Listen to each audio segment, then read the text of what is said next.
الحمد لله رب العالمين، والصلاة والسلام على رسوله الكريم وعلى آله وأصحابه أجمعين. أما بعد، السلام عليكم ورحمة الله وبركاته. بإذن الله سبحانه وتعالى این حلقه 94 از آموزش کلمة التوحید لا اله الا الله محمد رسول الله می باشد که معنیش نیست معبودی بر حق بجز الله و محمد صلی الله علیه و سلم بنده و رسول الله هستند. ان شاء الله در این حلقه باقی مانده از مسائلی که تعلق به هفتمین شرط صحت لا اله الا الله دارد که این الانقیاد است به شما بیان کرده می شود و در این مسائل ها صحبت ان شاء الله کرده خواهد شد. من فکر می کنم شاید این آخرین حلقه در مسئله الانقیاد باشد و در حقیقت در این حلقه نیز به شما مسائل به نهایت مهم و بزرگ ذکر کرده می شود. اولین مسئله این است که علما میگویند التعظیم من الانقیاد، بزرگ شماریدن و قدردانی کردن این از انقیاد است. البته بزرگ شماریدن و قدردانی کردن چی؟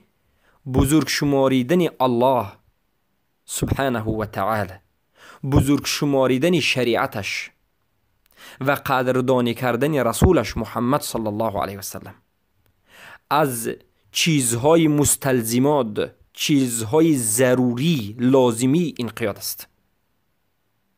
و همین بزرگ شماریدن الله و شریعت و رسولش این از توحید الله است. هر کسی که خود را مسلمان می نامد، هر کسی که خود را مؤمن می نامد، باید الله را بزرگ شمارد، شریعت الله را بزرگ شمارد، توهین و نادیده گیری نکند و رسول اکرم صلی الله علیه وسلم را قدردانی بکند. الله سبحانه و تعالی در سوره نوح آیت 13 می گوید: اعوذ بالله من الشیطان الرجیم ما لكم لا ترجون لله وقارا. برای شما چی شد، یا که برای چی شما الله سبحانه و تعالی را بزرگ نمی شمارید و قدردانی نمی کنید؟ ما لكم، برای چی؟ به شما چی شد؟ لا ترجون، لا تعظمون، بزرگ نمی شمارید الله را و قدرش را قدردانی نمی کنید. سبحان الله. مفسر قرآن ابن عباس، امک بچه رسول اکرم صلی الله علیه و سلم رضی الله عنه، میگن که عظمه و قال ما لكم لا تعظمون الله حق عظمتی. برای شما چی شد، یا که برای چی شما بزرگ نمی شمارید الله را حق بزرگ شماریدن، یعنی حق بزرگ شماریدن الله را بجا نمی آورید؟ برای چی شما آنچنانی که الله را باید بزرگ شمارید بزرگ نمی شمارید و قدر بزرگی الله را بجا نمی آورید؟ در حقیقت این سؤال الله سؤال استفهام انکاری است، اما به نهایت سؤال بزرگ است. و قتاده میگن که عاقبه، و قال ابن زید میگن که الوقار و الطاعه. و اینچون الله سبحانه و تعالی در سوره زمر آیه 67 میگه و ما قدر الله حق قدره والارض جمیعا. و قدر شناسی نکردن الله را، حق قدرش را، حق قدر شناسی الله را به جا نآوردند. ببینید که میگه این زمین به تمام چیزهایی که دارد در قبضه الله است. در روز قیامت الله این زمین و آسمان ها را به یک دستش میگیرد و چگونه ای که من و شما امروز کاغذ را زیر میکنیم، یک ورق را زیر میکنیم میپرتیم، این چنین زیر میکند، مغجیم میکند. این چنین در سوره انعام آیت 91 آمده است: و ما قدر الله حق قدره اذ قالوا ما انزل الله على بشر.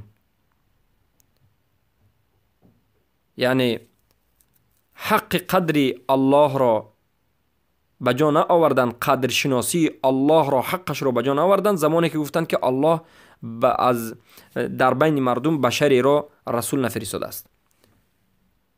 و در سوره حج آیه 30 میگه ذلك ومن يعظم حرمات الله فهو خیر له. هر کسی که حرمات الله را بزرگ شمارد پس برای او خیر است. در آیه حج اینچنین آیه 32 آمده است ذلك ومن يعظم، و اینچنین هر کسی که بزرگ شمارد شعائر الله را پس البته این از تقوای قلب است. حرماتی که در سوره حج آیه 30 آمد معناش تشمیل الحرم والحج و مناهی الله والامر والنهی و ترک ما یبغضه. حرمات در برگیرنده حج است، تمام نهی کرده های الله است، امر کرده های الله است، امر و نهی الله است، و ترک همه اون عملها و همه اون کارها و همه اون اقوالهایی که غضب الله را به وجود می آورد. پس هر کسی که بزرگ شمارد حرمات الله را، یعنی امر الله را بزرگ شمارد، نهی الله را بزرگ شمارد و از نهی الله باز ایستد، امر الله را بجا آورد. حج که این بهترین و بزرگترین عبادت و رکن اسلام است، بعد از توحید و اسلام و نماز باید بجا بیارد و بزرگ شمارد. پس از این سخنها فهمیده می شود و از این آیات ها فهمیده می شود که برای هر یک مسلمان واجب است که یگانگی الله را، توحید الله را قبول بکند و بزرگ شمارد، یگانگی الله را بزرگ شمارد که الله سبحانه و تعالی یگانه است، پاک است، و قدردانی بکند امر الله و شریعت الله و رسولش را سبحانه و تعالی،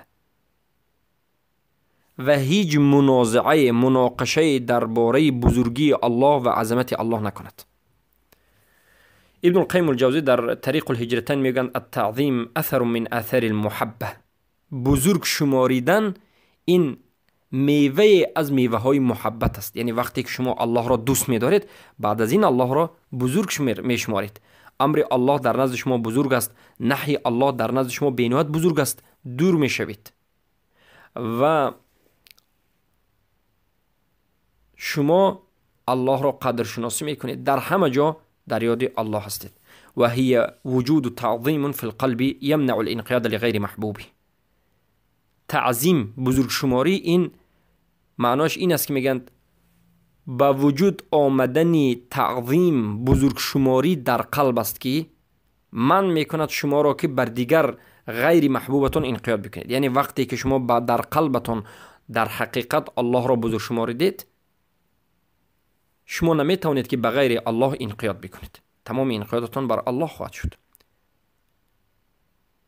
فيقال هذا التعظيم المانع من الانقياد لغير المحبوب هو أثر من آثار المحبة موجب من موجبات لا أنه نفس المحبة. پس این بزرگ شماری که شما را از انقیاد کردن به غیر محبوب، یعنی به غیر الله، باز می دارد، این اثر از اثرهای محبت است و موجب از موجبهای محبت است، و اما این خود محبت نیست. بارک الله فیکم. پس این بود تعظیم. در مسئله تعظیم این یک مسئله بود. مسئله دیگر که تعلق به انقیاد دارد، انقیاد کردن به قرآن و حکم و تحاکم کردن به سوی قرآن و عمل نمودن به قرآن. یعنی ما وقتی که میگیم که انقیاد باید به قرآن هم کرده شود، معناش چیست؟ معناش این است که به قرآن عمل کرده شود و تمام مشکلات ها و تمام جنایت ها و تمام نافهمی ها به حکم قرآن حکم کرده شود و مردم در حل مشکلات خود برای به سوی قرآن بشتابند، برای حل مشکلات به سوی قرآن بشتابند. تحاکم یعنی طلب حکم را از کی کنند؟ از قرآن بکنند، نه از سودهای امروزه طاغوتی.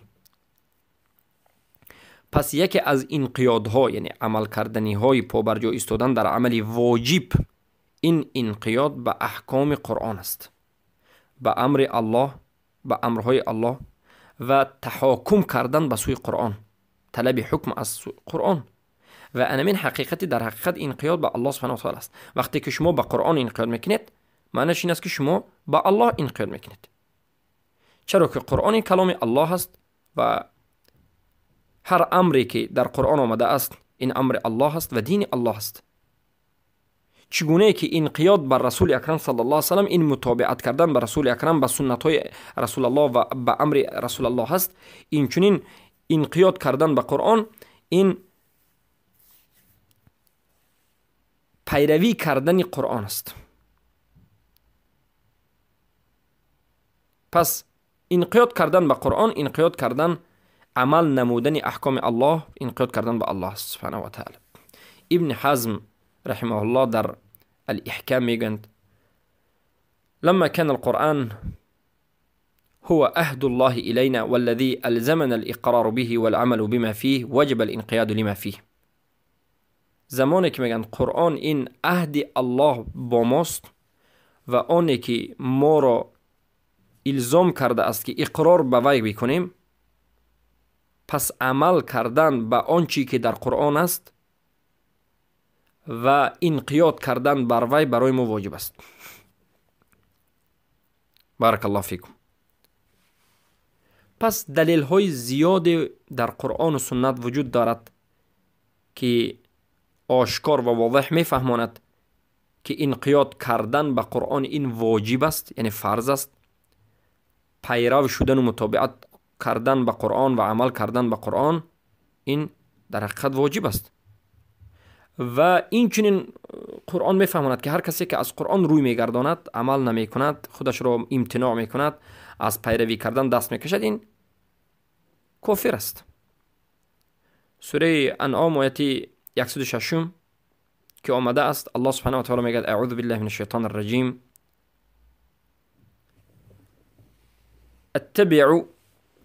اتبع ما اوحی الیک من ربک لا اله الا هو.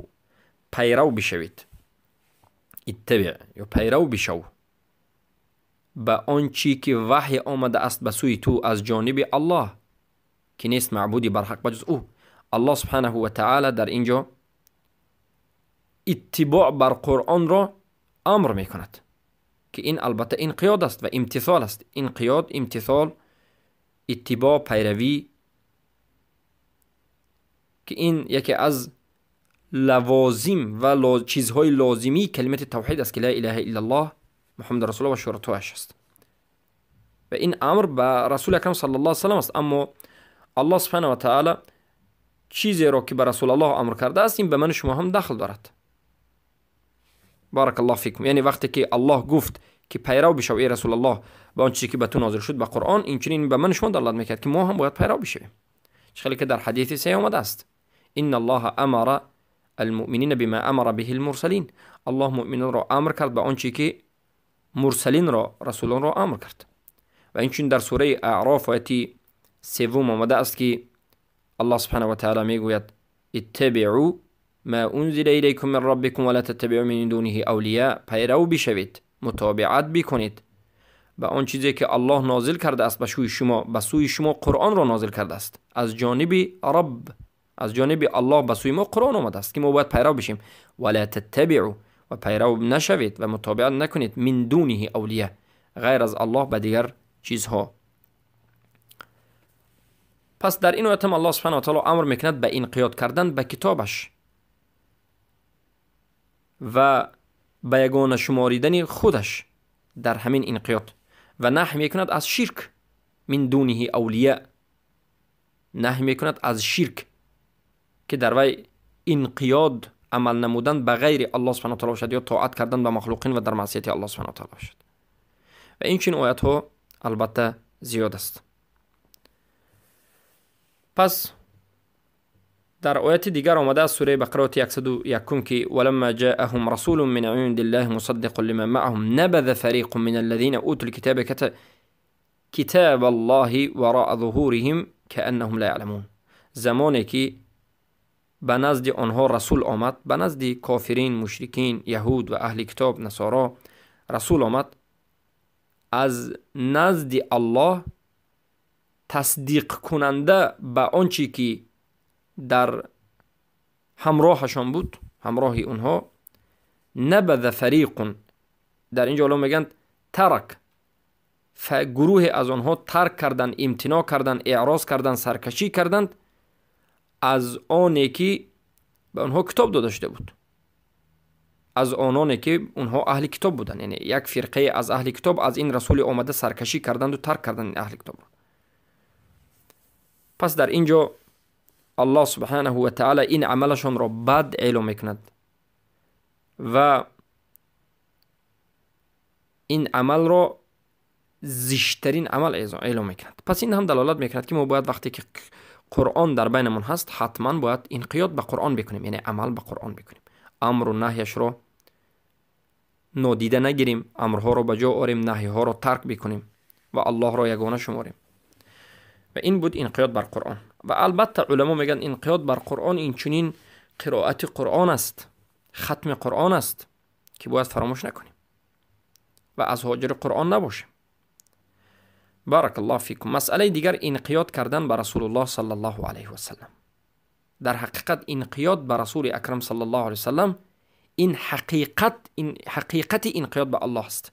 هر کسی که به رسول الله انقیاد میکند، یعنی گفته های رسول الله را انجام میدهد، ما گفتیم انقیاد این فقط عمل نیست بلکه معنیش وسیع‌تر است. طاعت هم انقیاد است و البته اطاعت کردن هم به درون عمل داخل می شود.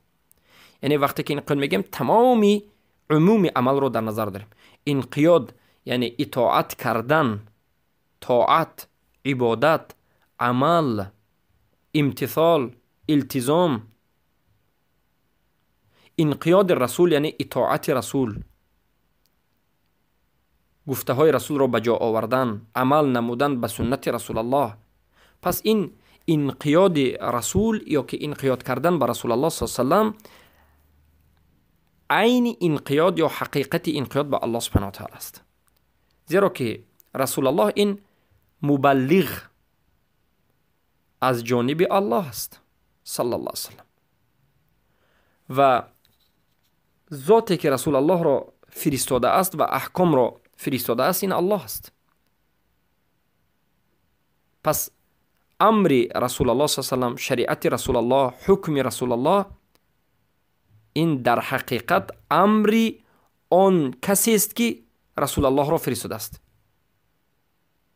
حکم آن ذات است که رسول الله را فرستاده است، شریعت آن ذات است که رسول الله را فرستاده است. پس رسول الله را الله فرستاد. تمام امر رسول الله، حکم شرع رسول الله، همه اش این حکم و شرع و امر الله است. پس اگر این چنین باشد انقیاد به رسول الله این انقیاد و طاعت به الله سبحانه و تعالی است. چه که در سوره نساء 80 آمده است: من یطع الرسول فقد اطاع الله. هر کسی که رسول الله را اطاعت میکند به تحقیق الله را اطاعت کرده است. هر کسی که به رسول الله انقیاد میکند به تحقیق الله را انقیاد کرده است. ابن القیم الجوزی رحمه الله در مدارج السالکین میگوید الرضا بنبيه ورسوله يتضمن كمال الانقياد له وتسليم المطلق إليه. رضا شدن به نبی رسول، یعنی به نبی الله، به رسول الله، این در برگیرنده کمال انقیاد است. به کی؟ به الله، و تسلیم شدن مطلق به الله است. بارک الله فیکم. پس حقیقت انقیاد به رسول اکرم صلی الله علیه وسلم چگونه است؟ چگونه به رسول الله انقیاد کرده می شد؟ انقیاد کردن به رسول الله این است که بجا آوردن امرهای الله و امرهای رسول الله. چرا که امر رسول الله این امر الله است. ملتزم بودن، همیشه در طاعت رسول الله بودن، اطاعت رسول الله رو کردن، روی نگردانیدن از رسول الله، پیرو شدن به همه آن چیزی که رسول الله آورده اند و البته با همراهی رضا بودن. پیرو می شوید در حالتی که شما رضا هستید و تسلیم شده اید به رسول الله و عمل به سنت های رسول الله، به هدی رسول الله صلی الله علیه وسلم می نمایید، در حالتی که یگان چیز را به سنت رسول الله نباید زیاده بکنید و یگان چیز را کم نکنید. یعنی به آورده چیزهای رسول الله که این سنت است یگان چیز را زیاد نکنید. از خودتان یگان عمل را به شریعت ناندازید که این بدعت است و بدعت مردود است. چخیلی که در حدیث متفق علیه از مادرمون عایشه رضی الله عنها روایت است که رسول الله میگن هر عملی که مخالف عملی ما است یا که موافق عملی ما نیست این مردود است. من عمل عملا لیس علیه امرنا فهو رد. و این چین از شریعت الله و از سنت رسول الله یگان چیز را نقص و کمبودی هم نکنید. و الله را عبادت نکنید مگرم به آن چیزی که رسول الله شریعت کردند. یعنی الله را عبادت بکنید تنها به نشانداد رسول الله، به غیر نشانداد رسول الله را عبادت نکنید. امروز وقتی که ما به رافضه، به صوفی، به اهل بدعت رد میزنیم، به اونها یکی از ردهای ما این است که شما الله را عبادت میکنید به غیر نشانداد رسول الله، از پیش خودتون عبادت ها پیدا کرده اید که البته این شرک است و بدعت است. بعدش به مانند پرستیدن قبر، طواف کردن در قبر، اولیاء پرستی، ایمان پرستی که همه این از شریعت الله و رسولش نیست. پس حتما بدونید که ما باید الله را عبادت نماییم چگونه که رسول اکرم صلی الله علیه و سلم به ما خبر دادند. پس عصیان رسول چیست؟ یعنی گناهگار شدن در نزد رسول الله یا که سرکشی از رسول الله صلی الله علیه و سلم، این امتناع کردن از طاعت رسول الله، دست کشیدن از طاعت رسول الله، از پیرو شدن به رسول الله صلی الله علیه و سلم، روی گرداندن از رسول الله، البته این همش کفر است. بارک الله فیکم. و همه این سرکشی است. ابن القیم الجوزی در کتاب عدة الصابرین میگند و این قاد لمتابعه رسوله و طاعته و التزام شریعته ظاهرا و باطنا. این قیادی که نسبت رسول الله کرده می شود که متابعت رسول الله است و طاعت رسول الله است و التزام به شریعت رسول الله است، این باید ظاهر و باطن باشد، هم ظاهرا و باطنا. و مفتاح دار السعاده میگند لا بد فيه من العمل القلب وهو حب الله و رسوله صلی الله علیه و انقیاد لدینه و التزام طاعته و مطابقت رسوله. ضرور است که در انقیاد که نسبت رسول الله کرده میشد عمل قلب هم باشد که این دوستداری الله و رسولش است. انقیاد کردن به دین رسول الله صلی الله علیه و ملتزم بودن و التزام داشتن در طاعت رسول الله و مطابقت رسول اکرم صلی الله علیه و ابن ابی العز حنفی رحمه الله میگویند لا يثبت الاسلام من لم يسلم لنصوص الوحيين وينقاد اليهما. اسلام شخص ثابت نمی شود که تسلیم به نصوص های قرآن و سنت نشده باشد و به اینها انقیاد نکرده باشد. بارک الله فیکم. پس آیات های قرآن آشکار و واضح به من و شما میفهماند که انقیاد کردن به رسول الله این فرض عین است. اطاعتش، ملتزم شدن، پیرو شدن، چخیلی که در سوره حشر آمده است و ما اتاکم رسول فخذوه و ما نهاکم عنه فانتهوا. هر اون چیزی که رسول الله آورد بگیرید و هر اون چیزی که من کرد باز ایستید. اطیعوا الله و اطیعوا الرسول، الله را اطاعت بکنید، رسول الله را اطاعت بکنید. سوره نور آیه 54. و این چنین آیات های زیاد آمده است که دلالت میکند که ما باید پیروی رسول الله باشیم، انقیاد به رسول الله داشته باشیم. و این بود یک مسئله. مسئله دیگر این است که بارک الله فیکم هر یکی من و شما باید بدانیم که بدعتی که در بین امت اسلام وجود دارد این مخالف و معارض بر انقیاد است. هر بدعتی که وجود دارد یا به وجود می آید و پیدا می شود، یک انسان عمل می نماید داند که این بدعت معارض و مخالف و ضد انقیاد است.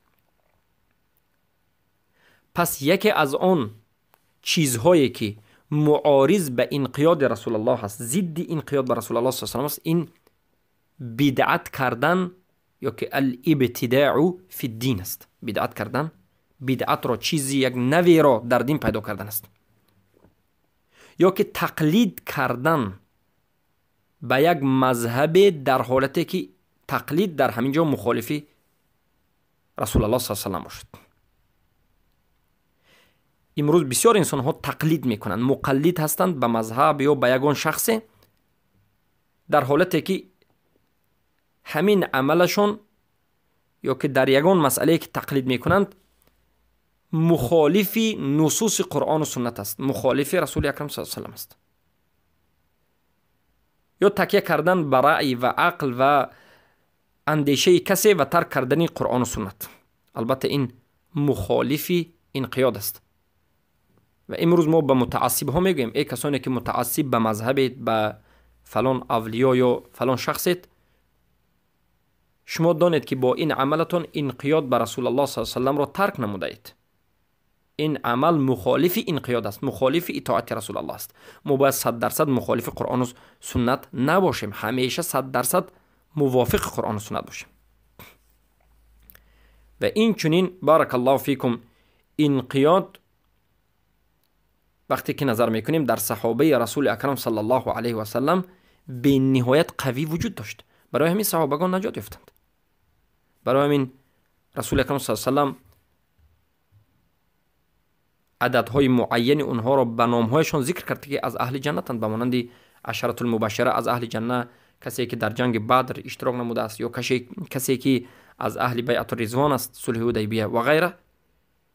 همه این فضیلت صحابگان رضی الله عنهم به سبب انقیاد، به سبب طاعت رسول اکرم صلی الله علیه و سلم بود و به جا آوردن امرش و باز ایستادن از نهیش. و مثال این است که وقتی که الله سبحانه و تعالی امر کرد به رسولش و بگفت که خبر بده که خمر، شراب حرام است، تمام صحابگان در همون لحظه شراب را به کوچه های مدینه برآوردند و چاشیدند و از خمر دست کشیدند. انقیاد است، انقیاد است.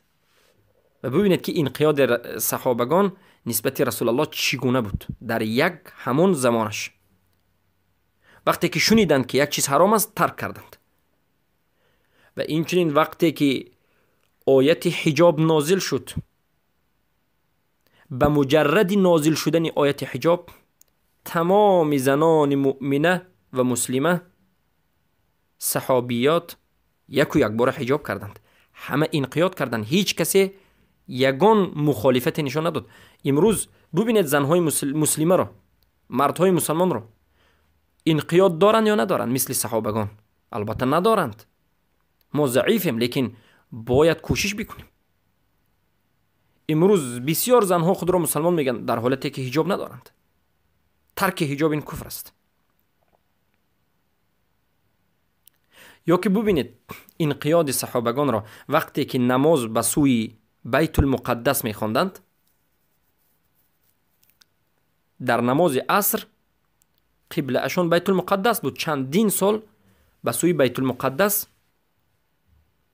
همچون قبلگاهشون نماز خواندند. اما روزی از روزها که در نماز عصر بودند، الله سبحانه و تعالی به رسولش امر کرد که قبله رو تغییر بدهند. فولی وجهک شطر المسجد الحرام، رویت رو به سوی مسجد الحرام بازگردان، به طرف مسجد الحرام. رسول الله در درون نماز که در مسجد قباء این حادثه شده است، البته در مسجد قبلتین، در اینجا در مسجد این واقع، نه در مسجد قباء، غلط کردیم، در مسجد قبلتین این واقع به وجود آمده است. رسول الله در درون نماز به سوی مسجد حرام کعبه بازگشتند. تمام صحابه از عقب رسول الله بازگشتند، هیچ کسی هیچ چیزی نگفت. وقتی که خبر به دیگر صحابه رفت، همه این رو قبول کردند. یعنی انقیاد صحابگان 100% در همون لحظه بود. سبحان الله. بارک الله فیکم. پس دانید که انقیاد ما باید حقیقی باشد. و این چنین یک مسئله بینهایت مهم این است که داخل شدنی ترک کردن شکننده های اسلام بر انقیاد. یعنی من و شما باید شکننده های اسلام را ترک بکنیم و همین ترک شکننده های اسلام انقیاد است. ترک گناه این انقیاد است. و البته بزرگترین گناه این شکننده اسلام است. چرا که حقیقت انقیاد بر دو امر قائم می شود. امر اول التزام شدن، اطاعت کردن بر دین و طلبات های شهادتین را به جا آوردن.